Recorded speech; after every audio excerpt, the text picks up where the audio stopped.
ഇപ്പോൾ മറ്റൊരു ദുരന്ത കാഴ്ച കൂടി കാണുകയാണ്. ഒരാൾ കൂടി മരണപ്പെട്ടിരിക്കുന്നു. ആളുടെ കൂടി മൃതദേഹവുമായി അവർ പോയിരിക്കുന്നു. അതിൻ്റെ ദൃശ്യങ്ങളാണ് മാതൃഭൂമി പ്രേക്ഷകർ ഇപ്പോൾ കണ്ടുകൊണ്ടിരുന്നത്. വീണ്ടും ആ പ്രദേശത്ത്, അതായത് ആ ചതുപ്പിലും ആ വലിയ തടി നീട്ടിക്കിടക്കുന്നതുമായ സ്ഥലത്ത് വീണ്ടും പരിശോധന നടത്തുകയാണ്. ഒരു എയർ കണ്ടീഷണറും ഒരു ഫ്രിഡ്ജും കുറേ ഗ്യാസ് കുറ്റികളുമെല്ലാം ഒഴുകി അവിടേക്ക് എത്തിയിട്ടുണ്ട്. ഒരു വീടുകളിൽ, നമ്മളെല്ലാം വീടുകളിൽ ഉപയോഗിച്ചുകൊണ്ടിരിക്കുന്ന ഓരോ സാധനങ്ങളും ഈ പുഴയിലൂടെ ഒഴുകി നടക്കുന്ന കാഴ്ച കാണുമ്പോഴാണ് മനുഷ്യൻ എത്രമാത്രം നിസ്സാരനാണ് എന്ന് നമുക്ക് മനസ്സിലാകുക. കാരണം നമ്മൾ സ്വന്തമെന്ന് കരുതി വാങ്ങുന്നതെല്ലാം ഒറ്റ പ്രകൃതി ദുരന്തത്തിൽ വെറും മണ്ണിലും ചെളിയിലുമായിട്ട് ഒഴുന്നു പോകുന്ന ഹൃദയഭേദകമായ കാഴ്ച. അതിൽ മനുഷ്യജീവൻ ഉൾപ്പെടെ മനുഷ്യൻ വിലപ്പെട്ടതെന്ന് കരുതുന്നതെല്ലാം നഷ്ടപ്പെടുന്ന ഒരവസ്ഥയാണ്. ഈ വശത്തേക്ക് വഴിയുണ്ടായിരുന്നില്ല. എന്നാൽ അവിടെ നിന്ന് ഇപ്പോൾ ഒരു JCB കൊണ്ടുവന്ന് അവരൊരു വഴി വെട്ടുകയാണ്. മരങ്ങൾ മാറ്റി ഒരു വഴിയൂടെ വരുന്നു. ആ JCBയുടെ വഴി കിട്ടിയതിന് ശേഷം മാത്രമായിരിക്കും ഇനിയും ഇവിടെ പരിശോധന നടത്തുക. ഇനിയുള്ള മണിക്കൂറുകൾ വളരെ വിലപ്പെട്ടതാണ്. കാരണം മൃതദേഹങ്ങളുണ്ടെങ്കിൽ അവ അഴുകി പോകുന്നതിന് മുമ്പ് തന്നെ, അല്ലെങ്കിൽ അവ തിരിച്ചറിയാതെ വിധം പഴകുന്നതിന് മുമ്പ് തന്നെ അത് കണ്ടെത്തേണ്ടതുണ്ട്. അതിനുവേണ്ടിയുള്ള പരിശ്രമമാണ് ഇവർ ഓരോരുത്തരും നടത്തിക്കൊണ്ടിരിക്കുന്നത്. അതിനുവേണ്ടി 4 അംഗ സംഘമായി ചേർന്നുള്ള പരിശോധന മാത്രമേ ഇവിടെ നടക്കുകയുള്ളൂ. കൂടുതൽ ആളുകൾ എത്തിക്കഴിഞ്ഞാൽ ആ പരിശോധനയ്ക്ക് തടസ്സമാണ്. കാരണം നമ്മൾ നിൽക്കുന്ന ഓരോ സ്ഥലവും, ആ ചതുപ്പിലെ ഓരോ പ്രദേശവും ഒരുപക്ഷെ ആരാലും മൂടപ്പെട്ടതാകാം എന്നുള്ളൊരു ഭയമുണ്ട്.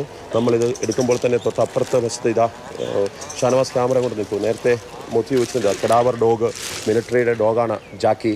അത് റെസ്ക്യൂ സ്റ്റിഫർ ഡോഗ് കൂടിയാണ്. റെസ്ക്യൂ ചെയ്യുന്ന മിടുക്കനായ പട്ടിയാണ്. അവനിതാ ആ സ്മെല്ല് അടിച്ച സ്ഥലത്തേക്ക് അവർ മിലിറ്ററി എത്തിച്ചിരിക്കുകയാണ്. അവിടെ അവനിപ്പോൾ പരിശോധന നടത്തുന്നു. ആദ്യമേ അവിടെ നിന്നൊരു പശുവിൻ്റെയോ മറ്റോ ഒരു അവശിഷ്ടം ലഭിച്ചിരുന്നു. മൃതദേഹമായിരുന്നില്ല, മൃഗങ്ങളുടെ ശരീരാവശിഷ്ടമാണ് ലഭിച്ചത്. അതിൻ്റെ സമീപത്ത് തന്നെ മനുഷ്യരുടെ മൃതദേഹമുണ്ടോ എന്നുള്ളൊരു സംശയമുള്ളതിനാലാണ് ഇപ്പോൾ മിലിറ്ററി ഡോഗിനെ അവിടേക്ക് എത്തിച്ചിട്ടുള്ളത്. അത് പരിശോധന നടത്തിയിരിക്കുന്നു. ചീഞ്ഞളിഞ്ഞ മാംസത്തിൻ്റെ ഗന്ധം പെട്ടെന്ന് തിരിച്ചറിഞ്ഞുകൊണ്ട് അവിടെ പരിശോധന നടത്തുക. ബ്ലഡിൻ്റെ എന്തെങ്കിലും സാധ്യതയുണ്ടെങ്കിൽ അതും മനസ്സിലാക്കി ഡോഗ് കാണിച്ചു തരും. അതാണ് അവിടെ നോക്കുന്നത്. അത് ഒരു വശത്ത് നടക്കുന്നുണ്ട്. മറുവശത്ത് തടികൾ മാറ്റുവാൻ വേണ്ടിയുള്ള ശ്രമം നടക്കുന്നു. മറ്റൊരിടത്ത് നമ്മളിപ്പോൾ മൃതദേഹം കണ്ടെത്തിയ സ്പോട്ടിൽ വീണ്ടും മൃതദേഹങ്ങളുണ്ടോ എന്നുള്ള സംശയം നിലനിൽക്കുന്നതിനാൽ അവിടെ വിശദമായ പരിശോധനയ്ക്ക് വേണ്ടി അവിടുത്തെ തടികളെല്ലാം പൂർണ്ണമായി നീക്കം ചെയ്യേണ്ടതുണ്ട്. അതിനുവേണ്ടിയുള്ള ശ്രമമാണ് നടക്കുന്നത്. അതിന് അങ്ങോട്ട് കൂടുതൽ ആൾക്കാരെത്തണം. അവിടേക്ക് വഴിയില്ല, ചതുപ്പാണ്. അരയറ്റത്തോളം ചതുപ്പിലൂടെ മുന്നോട്ട് നീങ്ങുവാൻ വേണ്ടി സാധിക്കില്ല. അത് വളരെയധികം അപകടകരമായ രീതിയാണ്. അതുകൊണ്ട് തന്നെ അവിടെ ഒരു പാലം നിർമ്മിക്കുന്നു. വളരെ പെട്ടെന്ന് ഒരു പാലം നിർമ്മിച്ച് അതിലേക്ക് കൂടുതൽ ആൾക്കാരെ കൊണ്ടുവന്ന് ഈ പ്രദേശത്ത് കൂടുതൽ പരിശോധന നടത്താൻ വേണ്ടിയുള്ള ശ്രമങ്ങളാണ് നടത്തുന്നത്.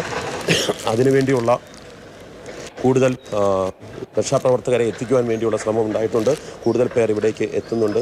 ഈ പരിസര പ്രദേശത്ത് നിന്ന് തന്നെ കാണാതായവരിൽ പലരെയും ലഭിക്കും എന്നാണ് ഇവർ പറയുന്നത്. അതിനുവേണ്ടിയാണ് നമ്മുടെ ആഗ്രഹം, അല്ലെങ്കിൽ നമ്മൾ പ്രതീക്ഷിക്കുന്നത് ഇനി ഒരു മൃതദേഹം കൂടി ഇവിടുന്ന് കണ്ടെടുക്കരുതേ എന്നാണ്. കാരണം ഈ കാണാതായവരൊക്കെ എവിടെയെങ്കിലും ഒഴുക്കിൽപ്പെട്ട് രക്ഷപ്പെട്ട് വരട്ടെ. അവരുടെ കുറ്റവരെ തേടി ഞാൻ മരണപ്പെട്ടിട്ടില്ല, ഞാനിതാ മടങ്ങിയെത്തുന്നു എന്നുള്ള ശുഭവാർത്ത നമുക്ക് ലഭിക്കുമെന്നുള്ള പ്രതീക്ഷയാണ് ഇവിടെ നിൽക്കുമ്പോൾ ഓരോ നിമിഷവും. എന്നാൽ ചില സമയങ്ങളിൽ അതിൽ നിന്ന് വ്യത്യസ്തമായൊരു ദുരന്ത കാഴ്ചയ്ക്ക് നമ്മൾ സാക്ഷിയാകാറുണ്ട്. ഇത്രയും നേരം കോടമഞ്ഞുണ്ടായിരുന്നു. കോടം മാറി മഴ ആരംഭിക്കുകയാണ്. ഇവിടെ നിന്നും മനസ്സിലാക്കിയ ഒരു പ്രകൃതിയുടെ രീതി മനസ്സിലാവുന്നുണ്ട്. ശക്തമായ കോട കഴിഞ്ഞാൽ പിന്നീട് ശക്തമായ മഴ പെയ്യും. അതാണ് കഴിഞ്ഞ 2 മണിക്കൂർ ഇവിടെ കണ്ടത്. അതുകൊണ്ട് അത്രയൊരു മഴയ്ക്ക് സാധ്യതയുണ്ട്. ആ പ്രദേശത്ത് നിന്നും ഇവിടെ ഇപ്പോൾ നമ്മൾ ശരീരം കിട്ടിയ ഇവിടെ വീണ്ടും പരിശോധന നടത്താൻ വേണ്ടിയുള്ള ശ്രമമുണ്ട്. അതിനുവേണ്ടിയുള്ള നീക്കമാണ് നടത്തുന്നത്. വേറെ അടുത്ത സംഘം എത്തും. അവർ ആ പാലം നിർമ്മിച്ചതിന് ശേഷം അടുത്ത സംഘം എത്തിയിട്ട് കഴിയുമെങ്കിൽ അവിടെ നിന്നുള്ള JCB പോലെയുള്ള യന്ത്രങ്ങൾ ഉപയോഗിച്ചുകൊണ്ട് ഇവിടെ ഇനിയും പരിശോധന നടത്തും. ആ പരിശോധനയിൽ കൂടുതൽ എന്തെങ്കിലും അവിടെ ഉണ്ടെങ്കിൽ അത് കണ്ടെത്താനാകും. അങ്ങനെയൊന്നും സംഭവിക്കാതിരിക്കട്ടെ. എങ്കിലും കാണാതായവരെ തിരിച്ചുള്ള തെരച്ചിൽ തുടരുകയാണ്. 4ാം ദിവസവും ആ തെരച്ചിലിൻ്റെ ഒരു രാവിലത്തെ ആദ്യത്തെ 2 മണിക്കൂറിൽ തന്നെ അവരത് കണ്ടെത്തുന്നു. വീണ്ടും പരിശോധന തുടരുന്നു. അങ്ങനെ ഹൃദയഭേദകമായ ദൃശ്യങ്ങൾക്ക് സാക്ഷ്യം വഹിച്ചുകൊണ്ട് നമ്മളിവിടെ നിൽക്കുകയാണ്. ഇനിയും പരിശോധന തുടരുകയാണ്.